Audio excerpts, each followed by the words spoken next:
Hi, Den here from Tukxi. I'm just going to give you a quick run through on the controls of VespaCar. Okay, here's the light switch. That's on. In this position, they're on the side lights, dip, main.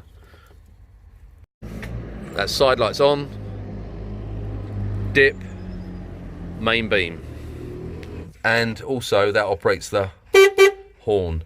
This is the indicator stalk.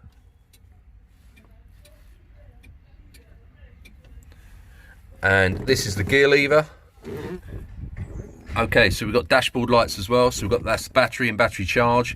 Now this oil light is for the two-stroke oil tank. It's not the engine oil.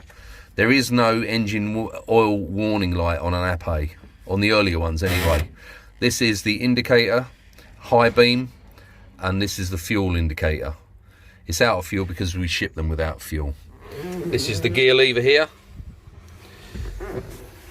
Accelerator, brake, clutch. Choke, cabin heater, reverse. To operate the reverse, you just push it down and push it across. This is the handbrake. To operate the handbrake, lift it up, reset. Lift it up, reset. And then there's the obligatory ashtray for your lovely cigarettes.